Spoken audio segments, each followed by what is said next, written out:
तो सीता जी समझ गई, क्योंकि जरा सी स्टेट है, जनकपुर तो बहुत छोटी स्टेट है, और अयोध्या तो चक्रवर्ती साम्राज्य है, और इतनी बारात बड़ी है, पिताजी तो सबको भोजन भी नहीं कर पाएंगे, कैसे खाते रहोगे, मेरे बाप की नाक कट जाएगी। तो जानकी जी ने संकल्प से रिद्धि सिद्धियों का आह्वान किया। सब रिद्धि सिद्धि आकर खड़ी हो गई, 8 रिद्धि सिद्धि सब खड़ी हो गई, अष्ट सिद्धि नवनिधि सब आके, मालिकिन आज्ञा करिए, बोले जाओ देवलोकों के सारे सुख जनकपुर के अंदर प्रकट कर दो, इतना बड़ा जनमासा बना दो, लोग देखकर दंग रह जाएं। और मां की आज्ञा लेकर, मालकिन की आज्ञा लेकर ऐसा सुंदर एक नया जनकपुर प्रकट कर दिया। जब ये बराती पहुंचे हैं जनमासे की ओर, हर एक बराती को अलग अलग सिंगल सोने का डीलक्स वो कॉटेज खड़ा कर दिया, एक द्वार पर कामधेनु गाय खड़ी कर दी, एक कल्प वृक्ष खड़ा कर दिया।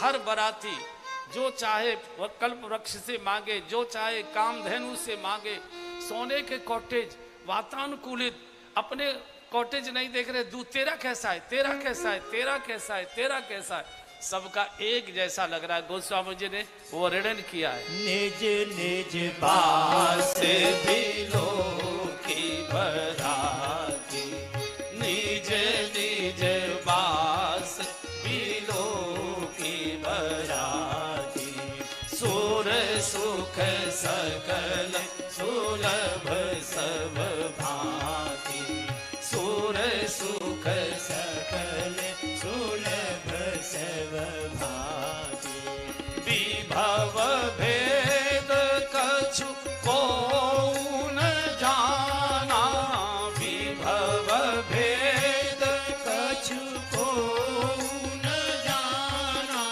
सकल जनक करि करहि बखाना, सकल जनक कर करहि बखाना, आदि निज निज बास बिलो की बराती, निज निज बास बिलो की बराती। अपने अपने आवासों को देखकर अयोध्या के नागरिक सारे बराती पागल जैसे हो गए, इधर से उधर दौड़ने लगे।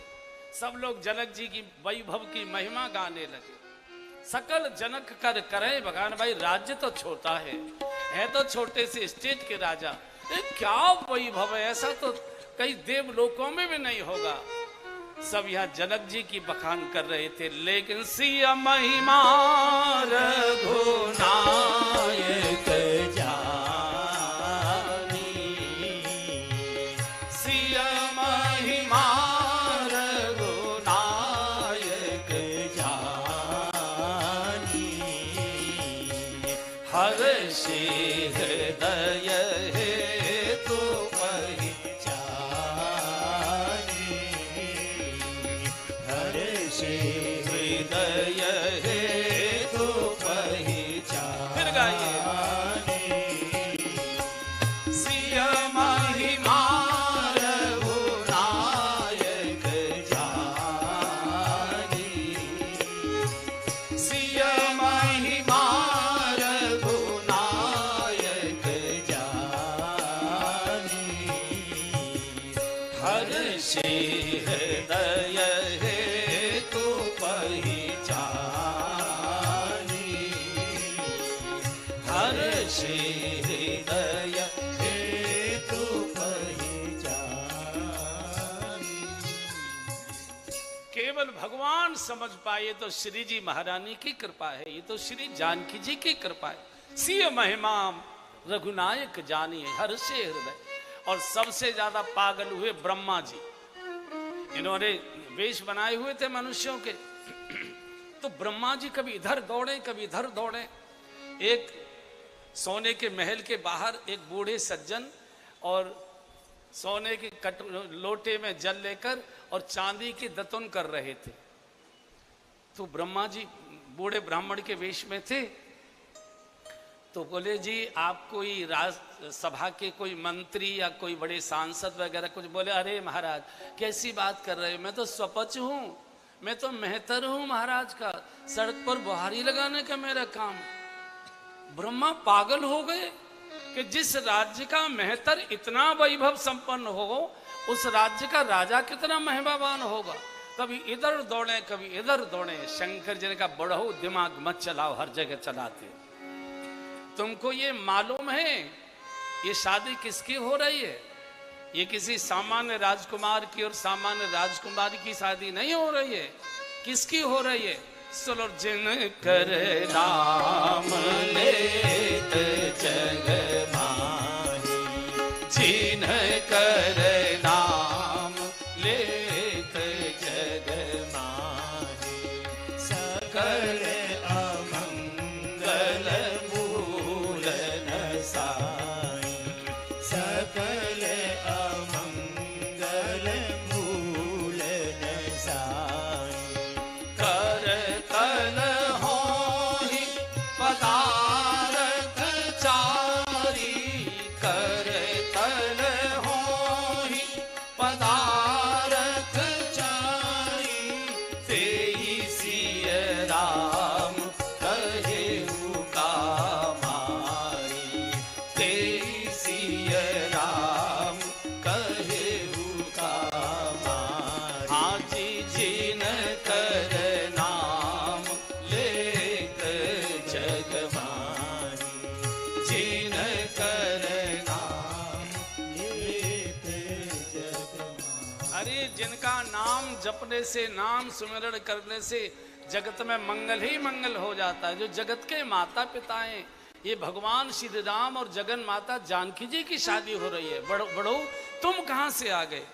अपनी रचना कह रहे हो कि मेरी रचना नहीं दिखाई दे रही है। अभी माता पिता की शादी नहीं हुई और बच्चा अपनी रचना देखने लग गया। दर्शन करो, आनंद लो। बिल्कुल ब्रह्मा जी की ऐसी स्थिति हो गई जैसे मान लीजिए किसी 3, 4, 4.5, 5 वर्ष के बालक को अपने माता पिता का शादी का एल्बम मिल जाए कैसे, और बालक ऐसे देख रहा है पकड़, ओहो मेरे 65 से पापा कैसी पगड़ी बांधे बैठे, ओ मेरी मम्मी को देखो एक भी दांत नहीं और कैसी सुंदर लग रही है। अब ये बालक पूरे को पूरे पलट के देखे और अपना फोटो न देखे कहीं। फिर माँ से जाके रोए, मम्मी मम्मी आपने पापा जी ने सबने इतने अच्छे अच्छे फोटो खिंचवा लिए, मेरा फोटो क्यों नहीं खिंचवाया, मुझे साथ क्यों नहीं ले गए, मेरा फोटो। अब मम्मी कैसे समझाए, बेटा उस समय तेरा तो फोटो आ ही नहीं सकता था, वो तो हमारी शादी का। बिल्कुल ब्रह्मा जी का यही हाल हो। शिव समझाए देव सब और जन आचरज भुला, हृदय विचारहु धीर धरे, ये तो सिय रघुवीर विवाह। ये लीला है, लीला का दर्शन करो। लीला में मस्तिष्क नहीं लगाया जाता, लीला का आनंद लिया जाता है। जनक जी को समाचार मिलता है बारात जनवासे में पहुंच गई, अपने छोटे भाइयों को लेकर, सचिवों को लेकर, प्रमुख सैनिकों को, मिलिट्री के प्रमुख अधिकारियों को लेकर, पुरोहित जी को लेकर जनमासे में आते हैं। और जिस समय महाराज जनक और महाराज दशरथ मिले, मिलत महादौराज बिराजे, उपमा खोज खोज कवि लाजे। जब दोनों महाराज एक साथ गले मिले हैं, पत्रकार आपस में चर्चा करने लगे, हेडलाइन क्या दे रहे हो, हेडलाइन क्या दे रहे हो, हेडलाइन क्या दे रहे हो। बोले कुछ समझ में नहीं आ रहा है। एक से एक बढ़कर दोनों ही ब्रह्म के पिता हैं। एक ब्रह्म ने 2 रूप में अवतार लिया, राम के रूप में अयोध्या में और जानकी जी के रूप में जनकपुर में। ये तो ब्रह्म के पिता है आपस में, ये सामान्य नागरिक नहीं। पूरी बारात को देखकर जनकपुर के नागरिक जैसे बावले हो गए हों। आज जनकपुर की गली गली घर घर में एक ही चर्चा है, आज मिथिला नगरिया निहाल सखी है, आज मिथिला नगरिया निहाल सखी है, चारों दुल्हा में बड़का कमाल सखी है, चारों दुल्हा में बड़का कमाल सखी है, आज मिथिला नगरिया निहाल सखी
मिथिला के मेहमान भई लाल लोढ़ा से सिखाए इनकर गाल सकी है। लाल लोढ़ा से सिखाए इनकर गाल सकी है। आज मिथिला नगरिया निहाल सकी है।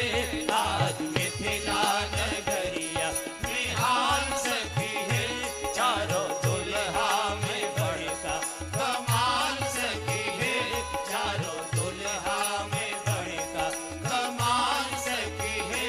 आज मिथिला नगरिया। ओहो, पूरी मिथिला के घर घर में चर्चा हो गई। आज मिथिला नगरिया ऐसी बारात ऐसे दूल्हे देखे ही नहीं। सांवर सांवर गोरे गोरे जोड़ियां जहान है। अखियां देख ली ऐसा आंखों से कभी न देखा न कानों से ऐसा सुना। अरे सखी ऐसा मन करता है इनका तो लाल लोढ़े को गरम लाल लोढ़े से इनके तो गाल सेके जाए। गाल लाल लोढ़ा से सिकाए। लोढ़ा जानते हो? सिलबटना, जो लोढ़ा सिलबटना। हर एक जगह की अपनी शादी के समय की रस्में होती हैं। आप ब्रज में जाइए बाराती बनकर, तो जो कन्या पक्ष की माताएं होती हैं, अच्छा वो पहले से ही ताड़ लेती हैं कि लड़के का फूफा कौन सा है, मौसा कौन सा है, बहनोई कौन सा है। अच्छा इनकी नाक वो चढ़े रहते फूफा वगैरह की। फूफा का मतलब ही है जो फूफा करता रहे हर समय हर चीज में कुछ न कुछ। अच्छा जीजा तो रूठ ही जाता है। जीजा तो बिना रूठे शादी होती ही नहीं है। फिर जो बहन है ना वो इधर से तो दौड़ेगी, देखो उन्होंने चाय भी नहीं पी, उन्होंने नाश्ता भी नहीं किया, कोई उन्होंने खाया नहीं है, कोई बात नहीं कर रहा। अब इस फूफा से कौन बात करेगा? कौन? तो ये अच्छा जो ज्यादा मटकते हैं फूफा करते हैं उनकी ठुकाई बहुत होती है। तो अब ठोके कैसे, पीटे कैसे, गुस्सा कैसे उतारे? तो वो हल्दी के थापे लेती हैं, हल्दी के, और ऐसा जमाती है ले पूरा। अच्छा वो लड़ भी नहीं सकता चूंकि वो तो रस्म है। तो माताओं को पहले अंदाज आ जाता है कि किस किस की ठुकाई ठीक से करनी है। तो जो मिथिला की रस्म है वो थापे की नहीं है। वहां जो दूल्हा जाता है या जो दूल्हे के फूफा जीजा जो कुछ भी फूफा करने वाले होते हैं, तो वहां जो सिलवटना होता है लोढ़ा, उसको भूबर में देते हैं गर्म आग में, जैसे शकरकंदी दी जाती है ना भूबर में। और जब लाल हो जाता है, गर्म हो जाता है, फिर कपड़े में लपेटकर उनके गाल सेके जाते। गाल लाल लोढ़ा से सिकाए इनकर गाल सखी। हम मिथिला कथा करने गए थे, सीतामढ़ी गए थे, तो हमने वहां पूछा बहनों से कि ये क्या रिवाज है कि लाल लोढ़े से दूल्हे के आप गाल सेकेंगे, ये क्या रिवाज है? बोले हम ये दूल्हे को चेतावनी देते हैं कि हमने अपनी लाडली बिटिया बहुत लाड प्यार से पाली है। अगर तुमने जरा भी ऊंची आवाज में बोले और जरा भी आंख निकाल कर उसकी ओर देखा, तो जब भी ससुराल आओगे गरम लोढ़े से तुम्हारे गाल सेक दिए जाएंगे। खबरदारी, ये चेतावनी देते। पूरी जनकपुर में आनंद छाया है, आनंद छाया। बारात की तैयारी हुई। घोड़ा कहां से आए, घोड़ा कहां से आए? दूल्हे के रूप में प्रभु सजे धजे प्रतीक्षा में है। घोड़े की मांग हुई। कामदेव आ गए। कामदेव ने कहा प्रभु संसारी दूल्हा तो चाहे जिस घोड़े पर सवारी कर लेता है, आप तो संसार के मालिक हैं। आप तो तेज तर्रार छन बने घोड़े की लगाम आपके हाथ में आए, उसे आप साध कर चलाएं, इसमें आपकी महिमा है। मैं घोड़ा बनकर आया हूं, मेरे ऊपर सवारी करो। और घोड़ा कहता है प्रभु बाकी पर तो हम सब पर सवारी करते, काम ही सब पर सवारी करता है। कई जग काम नचावन जेही। ऐसा दुनिया में कौन है जिसको काम ने न नचाया हो? आप राम हैं, आप काम को नचाइए। काम की डोर आप स्वयं अपने हाथ में थामिए। और शायद ये गोस्वामी जी कहना चाहते हैं अपने जीवन के काम की डोर। काम जीवन में आवश्यक है, क्रोध जीवन में आवश्यक है, भविष्य की रक्षा के लिए लोभ भी जीवन में आवश्यक है, लेकिन काम तो चाहिए संतान उत्पत्ति के लिए, संसार संचालन के लिए। लेकिन न कामी चाहिए न कामुकता चाहिए। क्रोध तो चाहिए, थोड़ी तेजस्विता के लिए और बाल बच्चों को थोड़ा संयत अनुशासन में रखने के लिए। क्रोध तो चाहिए, लेकिन क्रोधीपन नहीं चाहिए। भविष्य की सुरक्षा के लिए बचा के रखना लोभ तो चाहिए, लेकिन लोभीपना नहीं चाहिए। जब कोई चीज सीमा से बाहर चली जाती है तो वो रोग बन जाती है, औषधि फिर रोग बन जाती है, असह्य हो जाती है। काम कहता है प्रभु आज तक तो मैं दुनिया को नचाया करता था, आज आप मुझे नचाइए। मेरे जीवन की डोर राम के हाथ में, और अगर हमारी कामनाओं की डोर हमने भगवान के हाथों में दे दी, प्रभु कामनाएं तो बहुत है मन में, लेकिन आपको जो अच्छा लगता है वो करना, जैसा आपको उचित लगता है वो करना, मेरे लिए जो भी अच्छे से अच्छा आप कर सकते हैं वही करिए। अपने जीवन की कामनाओं की डोर अगर हमने सदगुरु के हाथ में दे दी, जगतगुरु भगवान कृष्णम वंदे जगतगुरु भगवान के हाथ में दे दी, तो ये संसार हमको नहीं नचाएगा, हम ही संसार को नचा देंगे। आज तो सबको काम नचा रहा है, सबको काम, कई जगह काम नचावल जय। बहुत सुंदर घोड़ा बारात तैयार, खड़िए चलने के लिए बाजे बजने लगे। राजमार्ग पर अपार भीड़ है बारात का दर्शन करने के लिए। माताएं अपनी अपनी अटारियों से, झरोखों से दूल्हे को देखने के लिए लालायित हैं। पूरा जनकपुर आज राजमार्गों पर, अटारियों में, छज्जों पर छाया हुआ है। और जब घोड़े ने नृत्य प्रारंभ किया तो ऊपर से सखियों ने जोर जोर से चिल्लाया, नहीं राघव, नहीं राघव, इतनी जोर से घोड़ा मत नचाइए, हमको दर्शन करने दीजिए। ऊपर से मांग आने लगी, राघव धीरे चलो ससुराल गलियां, राघव धीरे चलो ससुराल गलियां, राघव धीरे चलो।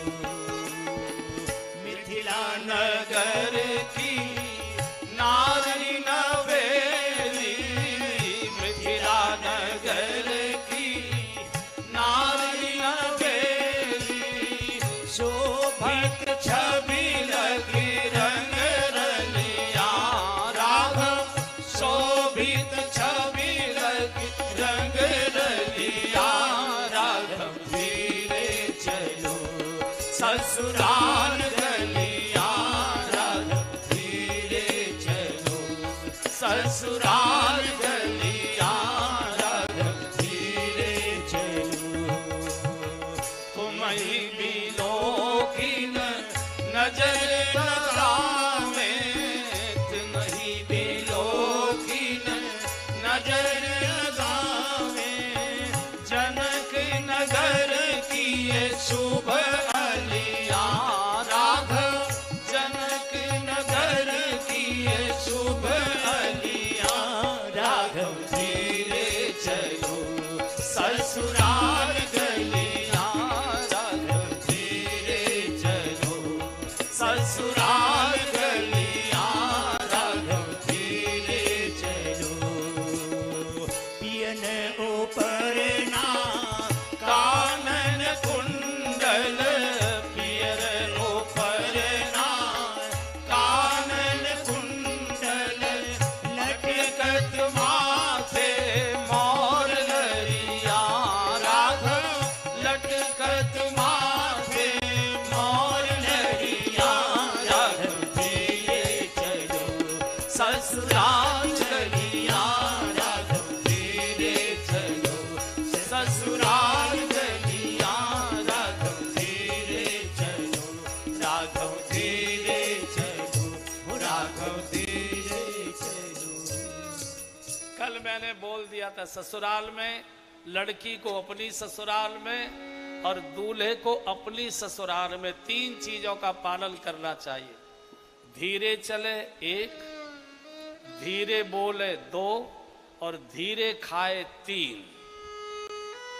हालांकि करते तो हैं, केवल लेकर ये 7-8 दिन ही रहता है, फिर तो धम्म ही धम्म होने लगती है। उसके बाद तो धम्म ही धम्म होने लगती है। धीरे चले। और जनक जी के राज द्वार पर पुनः स्वागत हो रहा है। अंदर प्रवेश हुआ है जनक जी और पूरा परिवार सब बारातियों का स्वागत करता है। अंदर दिव्य मंडप सजा हुआ है, सब अपने अपने आसन पर विराजमान हैं। वशिष्ठ जी अपने गुरुदेव के आसन पर विराजमान है, गुरुत्व पर विराजमान है, महाराज अपने आसन पर, जनक सुनैना। ओहो, जब अयोध्या के नागरिकों ने सुनैना जी का दर्शन किया, जनक पाठ महिषी, क्या सुंदर दिव्यता है। जिनकी गोद में भक्ति महारानी बिटिया बनकर खेलने के लिए लालायित होकर प्रकट हुई है, वो माँ कितनी दिव्य हो गई, नाम ही सुनैना है। जिनके नेत्र मधुर हैं, जिनके नेत्र पवित्र हैं, कुनैना नहीं है, वो सुनैना है। सु जहां लग जाता है वो शुभ हो जाता है, जहां को लग जाता है वो अशुभ हो जाता है। सुसंग है, सुनीति है, सुनैना है, जहां भी सु लगेगा, ऐसे को जहां लग गया, कुसंग है, कुमति है, कुलक्षण है, जहां को लगता है वो सर्वनाश का संकेत है। अपने अपने आसन पर विराजमान, मंत्रोच्चार होने लगा। आज चारों वेद मनुष्य शरीर, ब्राह्मण का शरीर धारण करके विवाह पद्धति को पूर्ण कराने के लिए विराजमान है। कोई किसी को नहीं पहचान रहा है। सब देवताओं की श्रीमतियां कन्या पक्ष की माताओं के बीच में मिल गई। सारे देवता ब्राह्मणों का वेश बनाकर वर पक्ष की ओर बैठे, मंत्रोच्चारण होने लगा। अब वशिष्ठ जी से शतानंद जी ने कहा कि गुरुवर, वशिष्ठ जी ने शतानंद जी से कहा कि ऋषिवर, आप अब जानकी जी को बुलाइए, विवाह का मुहूर्त अब आ रहा है। आज सखियों ने जानकी जी का बड़ा दिव्य श्रृंगार किया है, लेकिन जानकी जी जगन माता है और माँ के श्रृंगार का वर्णन करना ये अपराध माना गया है। माँ तो कैसी भी हो, माँ तो पूज्य ही होती है, माँ तो वंदनीय ही होती है। सखियां धीरे धीरे, 2-3 सखियों ने इधर से सहारा दिया है, 2-3 सखियों ने, चूंकि धीरे चलो का संकेत हो चुका है। धीरे धीरे धीरे धीरे भक्ति महारानी का शुभागमन मंडप में हो रहा है। पूरे वातावरण में दिव्य भक्ति की सुगंध की अनुभूति होने लगी।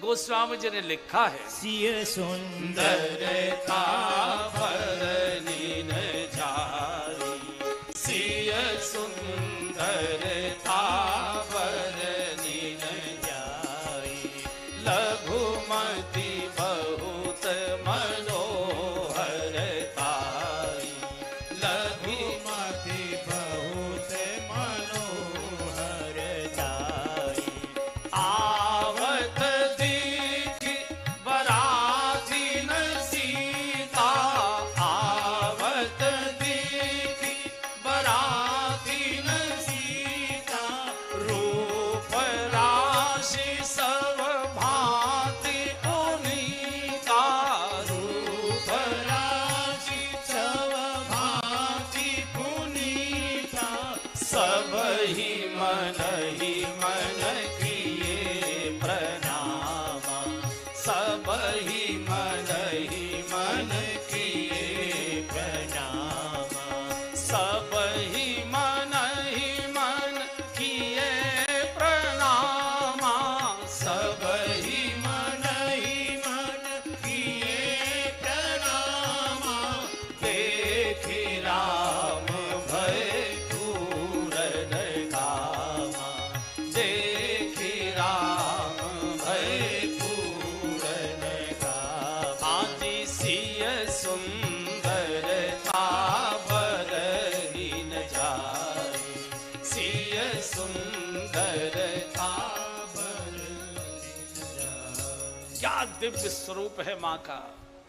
लेकिन जगन माता के सौंदर्य का वर्णन करना ये बहुत महा अपराध माना गया।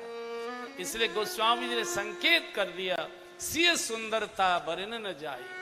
और जैसे ही जगन माता को दुल्हन के रूप में देखा है, सभी देवता, सभी अयोध्या के बड़े वरिष्ठ नागरिक जो बाराती के रूप में आंगन में विवाह मंडप में विराजमान थे, मन ही मन सबने जगन माता को प्रणाम किया।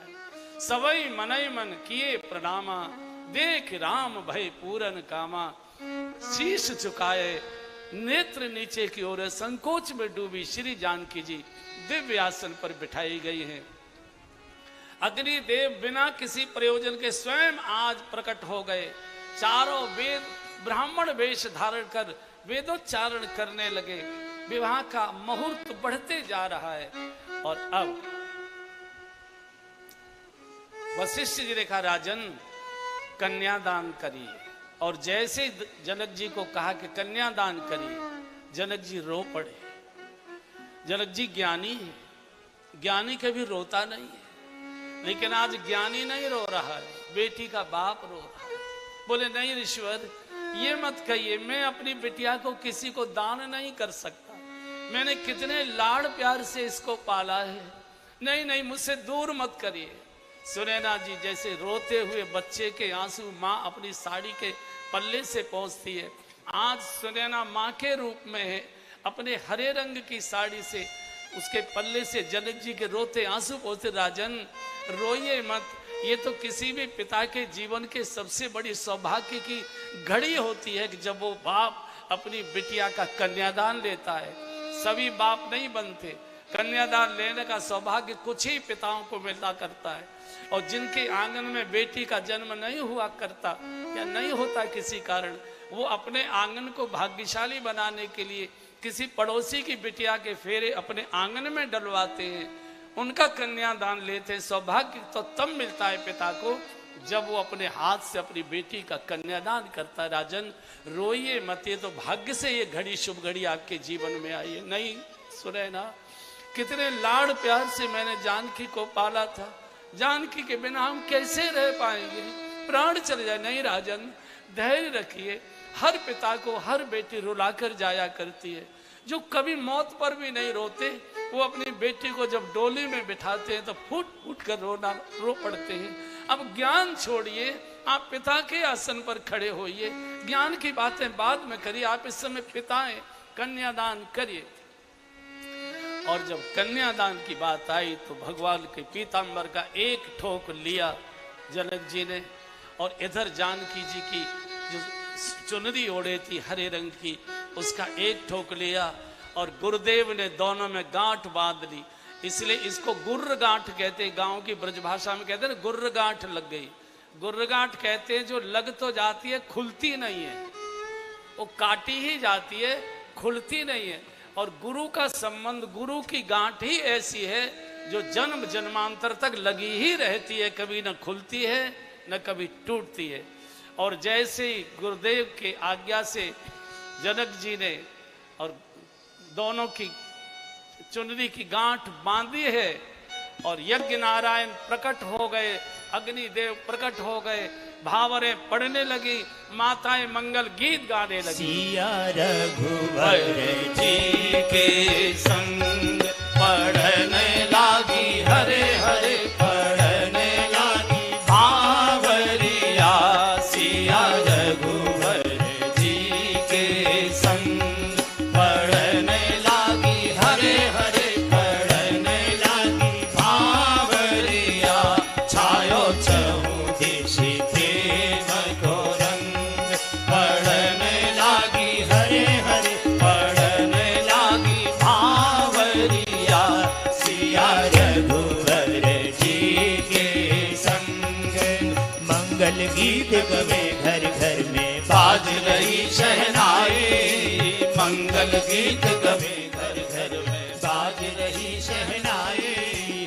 आरती करत जुगल जोड़ी की गावत सखी बधाई। पढ़ने लागी हरे हरे पढ़ने लागी भावरिया।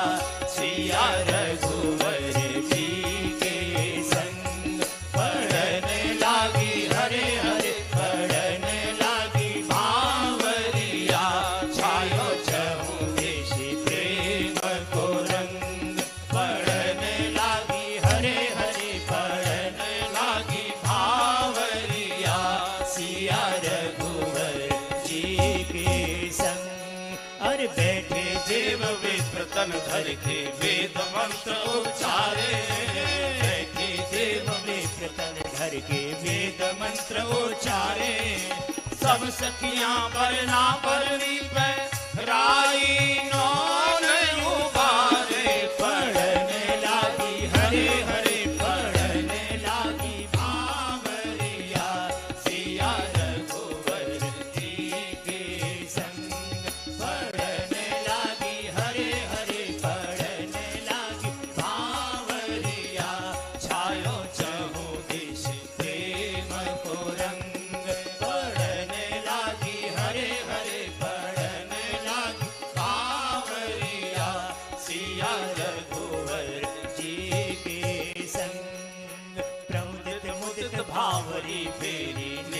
सहित सब रीत निभेरी प्रमुदित मुदित भावरी फेरी नेह सहित सब रीत निभेरी राम सिया सिर सेंदूर देहि शोभा कही न जाए पढ़ने लागी हरे हरे पढ़ने लागी भावरिया सिया रघुवर जी के संग पढ़ने लागी हरे हरे पढ़ने लागी भावरिया छायो चहु देश प्रेम को रंग पढ़ने लागी हरे हरे पढ़ने लागी भावरिया सिया रघुवर जी के संग अरे गाओ रे सब मंगल गाओ बरस रहो हरि रंग बजाओ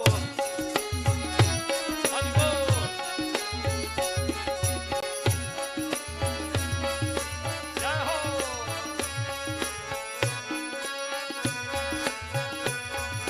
जय जय हरि बोल जय जय जय हो जय जय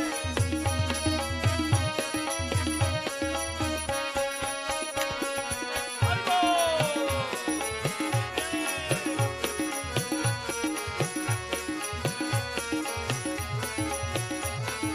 जय हो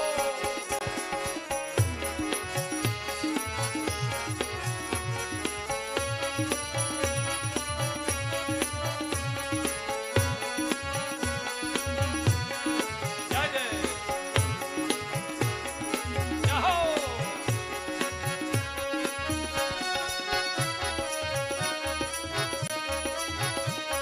जय जय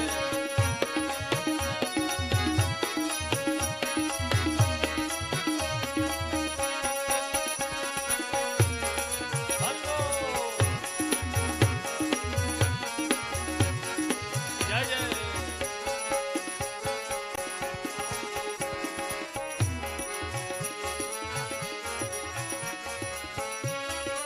हरे हरे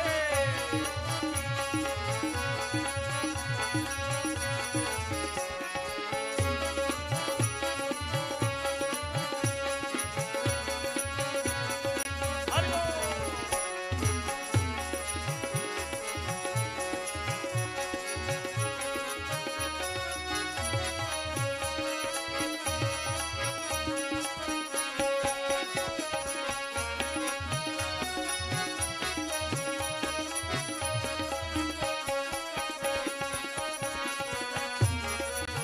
हरे हरे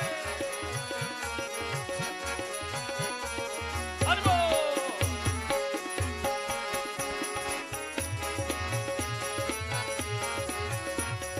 गाओ रे सब मंगल गाओ बरस रहो हरि रंग गाओ रे सब मंगल गाओ बरस रहो हरि रंग हरि गाओ रे सब मंगल गाओ बरस रहो हरि रंग राम सिया के दर्शन करके सब भय परमानंद पढ़ने लागी हरे हरे पढ़ने लागी भावरिया छायो चहु देश प्रेम को रंग पढ़ने लागी हरे हरे पढ़ने लागी भावरिया सिया रघुवर जी के संग जिनको एक से ज्यादा मिली है बांट दीजिए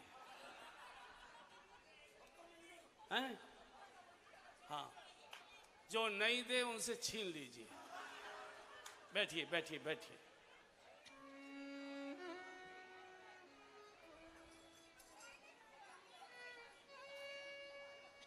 अच्छा ये बात बहुत अच्छी बहुत अच्छी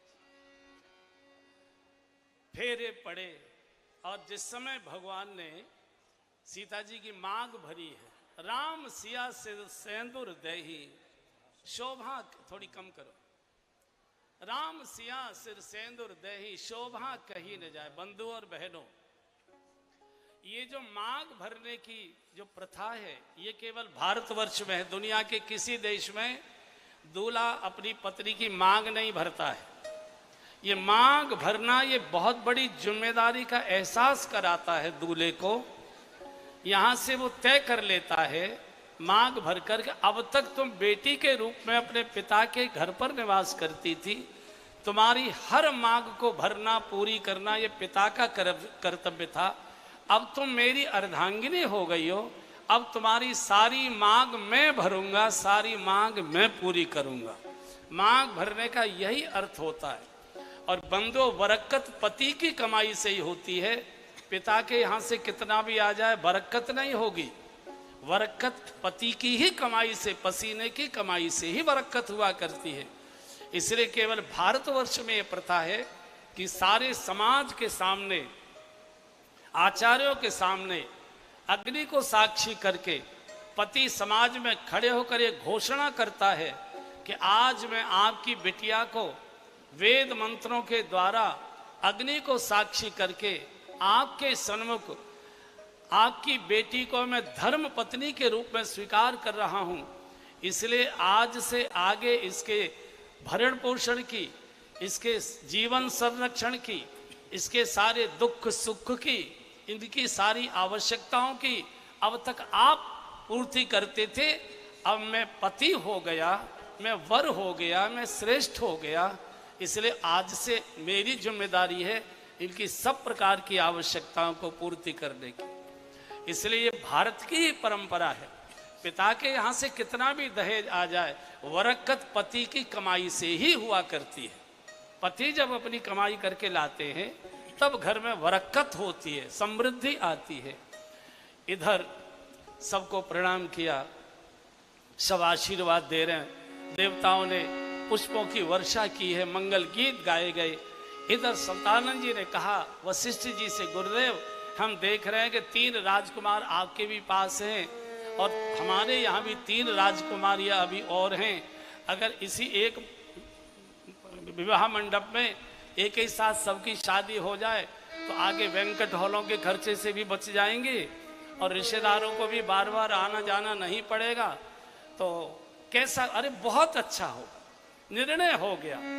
और मांडवी जी का श्री भरत जी के साथ, उर्मिला जी का श्री लक्ष्मण जी के साथ, शुद्धकीर्ति जी का श्री शत्रुघ्न जी के साथ एक ही छंद में, एक ही मंडप में, एक ही वेदी के चारों ओर 4 विवाह एक साथ हो गए। किसी ने गोस्वामी जी से प्रश्न किया, बोले महाराज एक शादी के लिए तो आपने इतनी मोटी कथा लिखी और 3 शादियां आपने एक ही छंद में कर दी, ऐसे कैसे इतना जल्दी हो गया?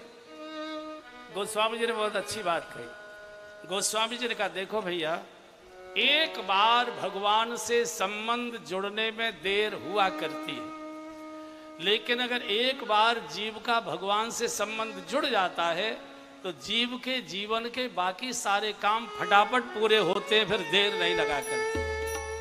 अरे भाई अधिकारी, आप सब बड़े बड़े उद्योगपति, बड़े बड़े कारोबारी बैठे हो, एक बार किसी बड़े अधिकारी से या मिनिस्टर से संबंध जोड़ने में तो थोड़ा देर लगती है। डिब्बे ले जाओ, दिवाली के लिए गिफ्ट ले जाओ, होली की गुजिया ले जाओ, खाम खा शॉल ले जाओ, इधर से निकल रहे आपके लायक मैंने शॉल देखा तो ले लिया, ऐसे लीजिए।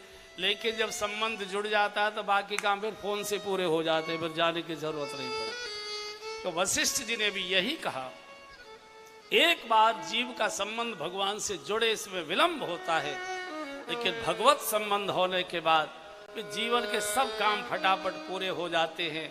विवाह हुआ, अब ज्योनार पुनि ज्योनारी भई बहु भांति, पुनि ज्योनारी भई बहु भांति। ये भावर पढ़ने के बाद क्यों ज्योनार हुई है? शादी में दावत तो पहले करानी चाहिए थी। नहीं, लड़की वाले बड़े होशियार होते, सोचते मान लो लेन देन पर बात बिगड़ गई तो कम से कम भोजन तो सुरक्षित रहेगा।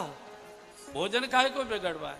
जब सब चीज बिना किसी खटपट के, फूफा मौसा मामा जो भी रूठ मटकती सब पूरी वेदिका में चली गई और अब ज्योनार होते पुनि ज्योनारे भई बहु भांति वो सब गए ज्योनार भई बहु भांति पठए जनक बुलाई बराती पठए जनक बुलाई बराती सादर सबके पाय पखारे सादर सबके पाय पखारे जथा जोग पीड़न बैठारे जथा जोग पीढ़न बैठारे धोए जनक अवधपति चरणा धोए जनक अवधपति चरणा सोये जनक अवधपति चरणा धोए जनक अवधपति चरणा शील स्नेह जाय नहीं बरना शील स्नेह जाय नहीं बरना बहुत सुंदर बिछे हुए पावड़े बिछे हैं द्वार पर ही महाराज के सेवक परिवारी जन बरातियों के चरण धो रहे हैं। जनक जी के चरण जब जनक जी ने दशरथ जी के चरण जब धोए हैं, दशरथ जी बाबा नहीं राजन आपने मुझे बड़ा कर दिया राजन, बहुत बड़ा कर दिया, मेरी बिटिया को स्वीकार करके मैं बहुत बड़ा हो गया। जनक जी ने आंसुओं से दशरथ जी के चरण धोए हैं।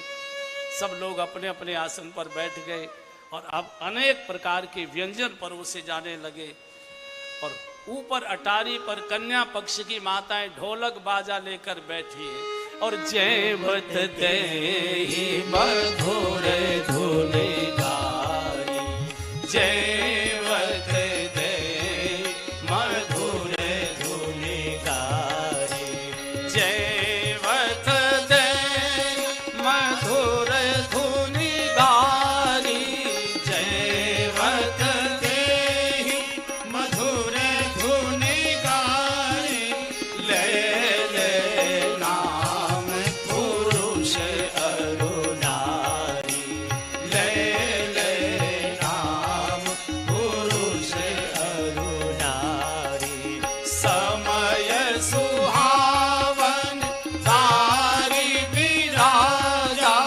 समय सुहावन गारी बिराजा हंसत राहु सुनि सहित समाजा हसत राहु सुनि सहित समाजा विवाह के समय की गाली रबड़ी से भी ज्यादा मीठी और स्वादिष्ट लगती है।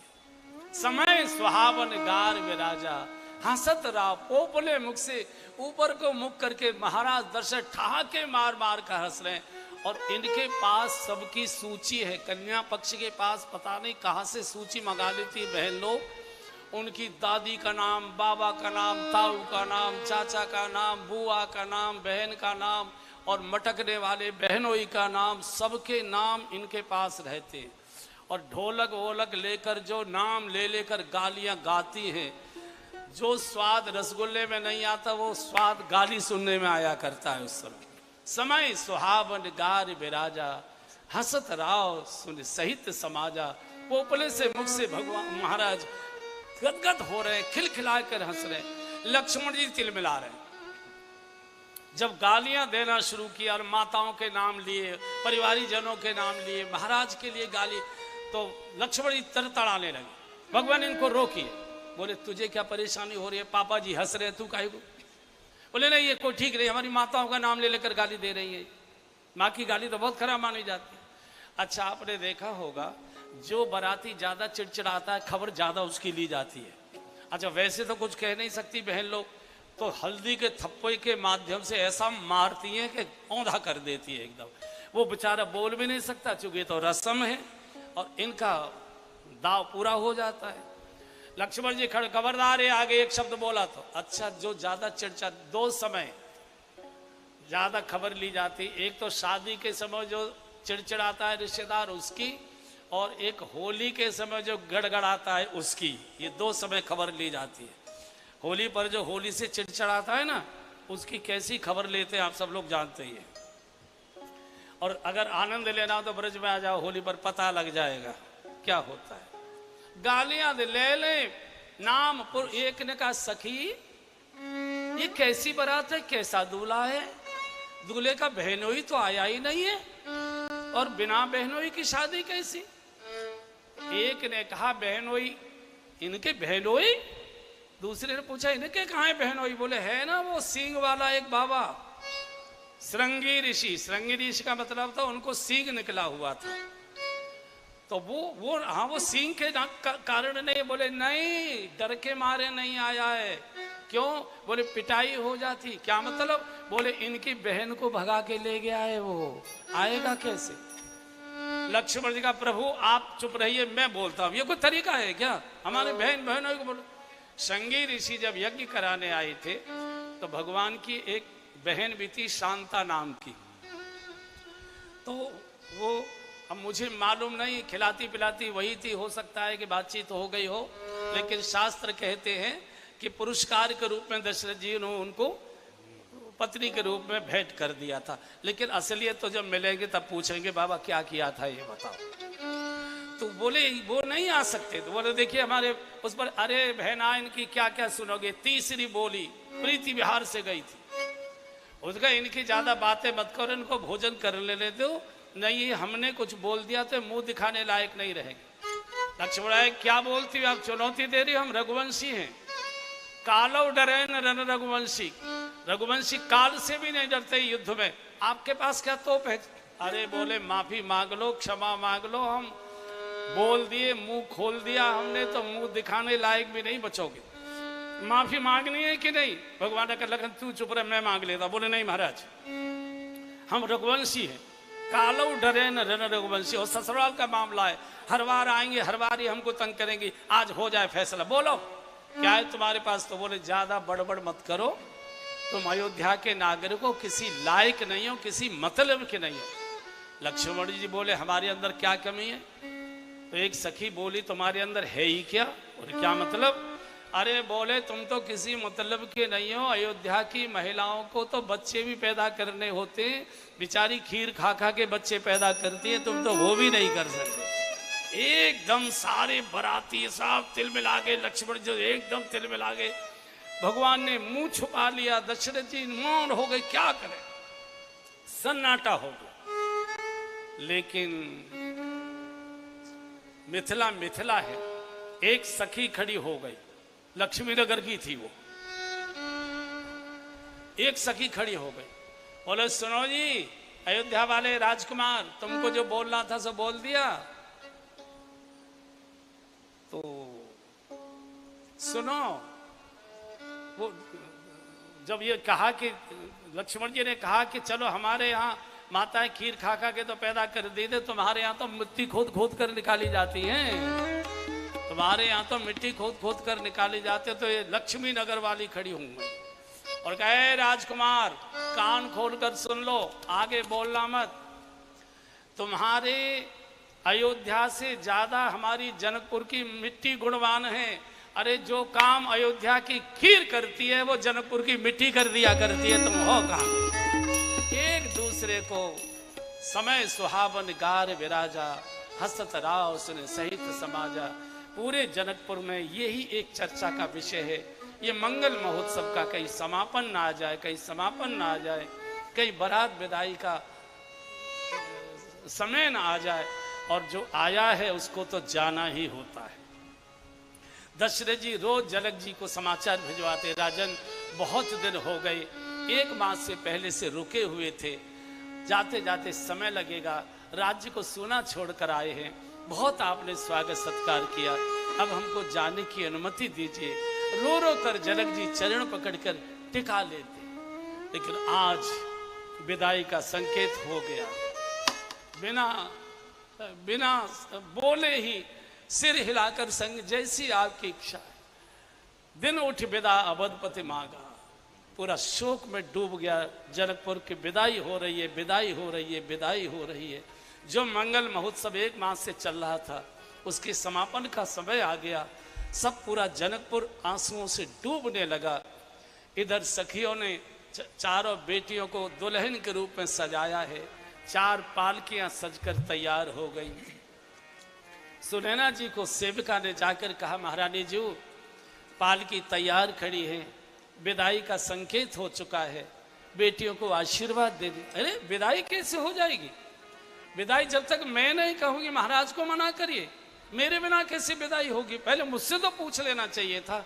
और जैसे ही आंगन की ओर आई है और दूर डोलियों के पास सजी धजी चारों बेटियों को और विशेषकर जानकी जी को जब दुल्हन के रूप में सजी धजी देखा, एकदम सुनैना जी आकर बिटिया की छाती से एकदम छाती से लगा लिया और कंठ से लगाकर सुनैना इतना रोई, माँ रो मत, माँ रो मत, माँ धैर्य रखो, धैर्य रखो। बेटी मैं भी जानती हूँ कि हर बेटी अपने माता पिता को रुलाकर जाती है।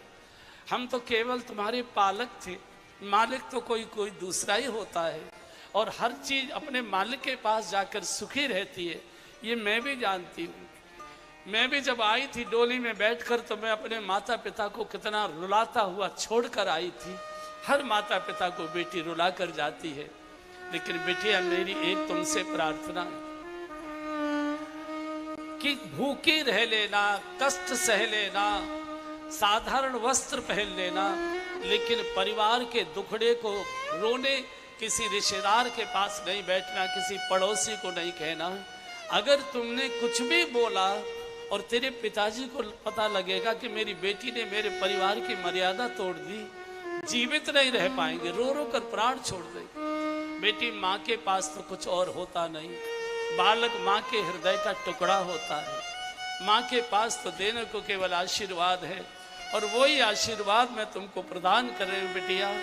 जब तक गंगा जी और यमुना जी में जल की धारा प्रवाहित रहे, गोस्वामी जी ने लिखा है, सास ससुर गुरु सेवा करे हूँ, सास ससुर गुरु सेवा करे हूँ, पति रूख लगी आयसु अनुसरे हूँ, पति रूख लगी आयसु अनुसरे हूँ, हो ये संतत प्रिय ही पियारी, हो ये संतत प्रिय ही पियारी, चिरो आही बात आशीष हमारी, चिरो आही बात आशीष हमारी, जब लगी गंग जमुन जल धारा, जब लगी गंग जमुन जल धारा, तब लगी चिरु आही बात तुम्हारा, तब लगी चिरु आही बात तुम्हारा। माँ बिटिया को उपदेश कर रही है, बेटी मैं जानती हूँ बेटी तो पराए घर की होती है, हम तो पालक हैं, मालिक तो कोई बेटी का और हुआ करता है। बिटिया जा रही हो, सास में माँ का दर्शन करना, ससुर में पिता का दर्शन करना और पति का रुख देखकर व्यवहार करना। पति रुख लखे आयस अनुसरे हो। जिस व्यवहार से तेरे पति को प्रसन्नता होती हो वही व्यवहार करना। भूखी प्यासी रह लेना, सस्ते कपड़े पहन लेना, फटे कपड़े सिलकर पहन लेना, लेकिन अपने परिवार के दुखड़े को रोने किसी पड़ोसी के यहाँ नहीं जाना। तेरे पिताजी सुनेंगे, जीवित नहीं रह पाएंगे, प्राण छोड़ देंगे। जब तक बांध के पास तो आशीर्वाद है, जब तक गंगा और यमुना में जल की धारा प्रवाहित रहे तब तक बिटिया तेरे माथे का सिंदूर सुरक्षित रहे। कोई माँ ये नहीं चाहती कि मेरी बेटी मेरे सामने सफेद धोती पहनकर आए। हर बेटी सुहागिन रहे, ये माँ की हमेशा इच्छा रहती है। सुनैना जी को आज जैसे कोई रोते बच्चे को उसकी माँ समझाती है, कहती नहीं माँ, बहुत अच्छे परिवार में जा रहे हैं, हम सुखी रहेंगे, आप स्वस्थ रहिए, पिताजी की चिंता रखना, वो बहुत रोएंगे, उनको याद आएगी। आप पुरानी पुरानी कथाएं सुनाकर उनका मन लगा कर रखना, क्योंकि मायका पिता के कारण जीवित रहता है। और जिस समय सुनैना जी और जानकी जी मिलकर रो रही थी, सखियां रो रही थी, सीता जी ने तोता और मैना पाले थे। जब तोता मैना को लगा कि हमारी मालकिन जा रही है, वो जोर जोर से सीते सीते सीते, गोस्वामी जी ने वो कारुणिक वर्णन किया है, गा लीजिए एक बार। सुख सारे का जानकी जाए, सुख सारे का जानकी जाए, कनक पीजरन राखी पढ़ाए, कनक पीजरन राखी पढ़ाए, व्याकुल कहीं कहावे देई, व्याकुल कहीं कहावे देई, सुनि धीरज